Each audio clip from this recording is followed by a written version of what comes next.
दोस्तों, एक वक्त था जब सऊदी अरब और मुत्तहिदा अरब अमारात को खुश्क तरीन इलाकों में शुमार किया जाता था। लेकिन हालिया कुछ अरसे में यहाँ ऐसी मौसमियाती तब्दीलियां देखी गई हैं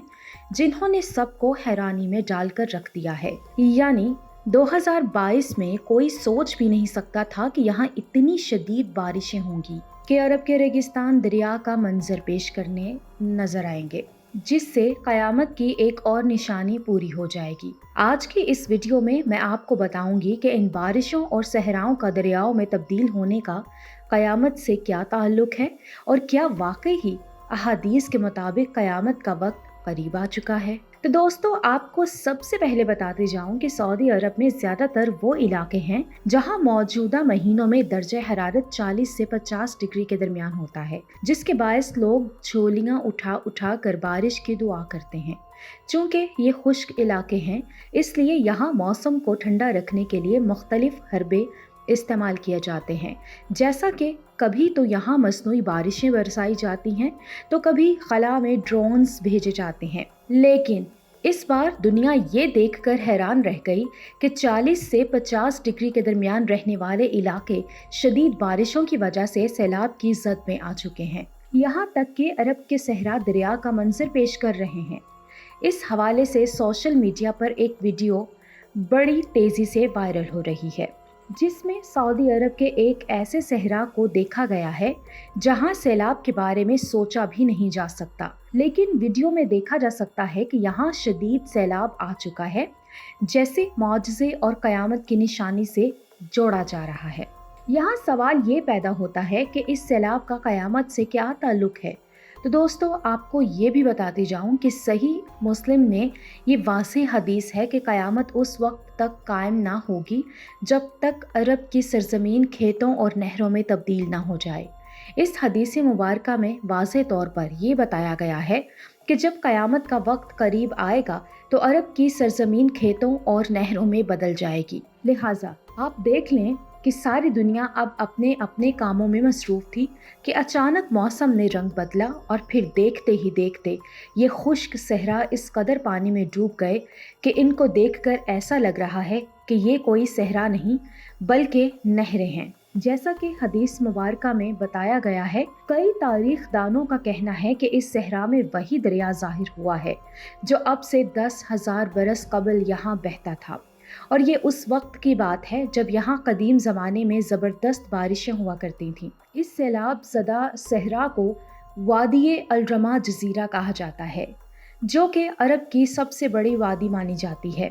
ये 1200 किलोमीटर के रकबे में बहती थी, लेकिन आहिस्ता आहिस्ता बारिशों का सिलसिला कम और बंद हुआ तो इस दरिया पर रेत के तोदे चढ़ा गए। इस वादी का दरमियाना हिस्सा अल-कासिम, जिस अतराफ छोटे छोटे दरिया होते थे और वो इसमें आकर शामिल हो जाते थे। और कहा जाता है कि अब भी रियाज़ और मदीना मुनव्वरा जैसे सऊदी अरब के मुतअद्दिद इलाकों में बरसात में जन्म लेने वाले दरिया पाए जाते हैं। वाज़ेह रहे कि इस वादाए अल-रमा में हर 100 बरस पर 3 बार तुग़यानी आती थी, लेकिन अब ऐसा लगता है कि अल्लाह ताला के फ़ज़ल-ओ करम से इसकी तुग़यानी का सिलसिला बढ़ने लगा है और 100 साल में 3 बार की बजाय तुग़यानी ज़्यादा बार आने लगी है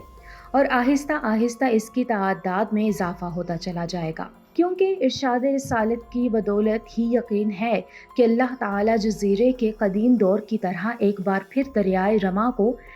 दोबारा आबाद करेगा। इसी तरह सही मुस्लिम की एक और हदीस है कि अल्लाह के रसूल सल्लल्लाहु अलैहि वसल्लम ने क़यामत के निशानात बताते हुए फरमाया कि ऊँटों और बकरियों के चरवाहे जो बरहना बदन और नंगे पाँव होंगे, वो एक दूसरे का मुकाबला करते हुए लंबी लंबी इमारतें बनाएंगे और फ़ख्र करेंगे। आज रियाज शहर में इमारतों का मुकाबला अपने उरूज पर पहुंच चुका है। दुबई में बुर्ज खलीफा की इमारत दुनिया की सबसे ऊंची इमारत बन चुकी है, तो साथ ही शहजादा मोहम्मद बिन सलमान ने जद्दा में इससे भी बड़ी इमारत बनाने का ऐलान कर दिया, जिसमें तामीरात का काम जारी है। इस तरह अरब की इमारतें सारे जहान से ऊंची हो चुकी हैं। लिहाजा हमारे प्यारे नबी हज़रत मोहम्मद मुस्तफ़ा सल्लल्लाहु अलैहि वसल्लम ने जो फरमाया वो पूरा हो चुका है और पेश गोई पूरी होकर अपने कमाल को पहुंच चुकी है। عرب کا سب سے زیادہ تیل خریدنے والے امریکہ نے صدام حسین کو ختم کر کے تیل کی دولت سے صحرا ملک عراق کے کنووں پر قبضہ کر لیا ہے اور لاکھوں بیرل تیل مفت حاصل کر رہا ہے۔ تو پھر تیل کی بڑھتی مانگ نے تیل کی قیمتوں کو نچلی سطح پر پہنچا دیا،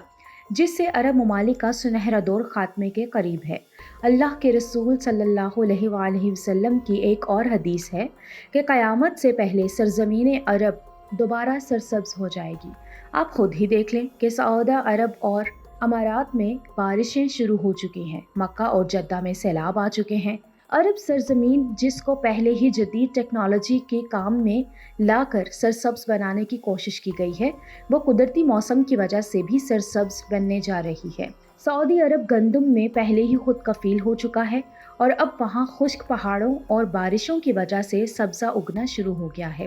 اور پہاڑ سرسبز ہونا شروع ہو چکے ہیں۔ لہٰذا یہاں بارشوں کی وجہ سے آخرکار حکومت کو ڈیم بنانا ہوں گے، جس سے پانی کی نہریں نکلیں گی، ہریالی ہوگی، سبزہ مزید ہوگا، فصلیں لہلہائیں گی اور یوں یہ پیشن گوئی بھی اپنے آخری مراحل میں داخل ہونے جا رہی ہے۔ جو ہمارے حضور صلی اللہ علیہ وآلہ وسلم نے فرمایا، اس کو ہم اپنی آنکھوں سے دیکھنے جا رہے ہیں۔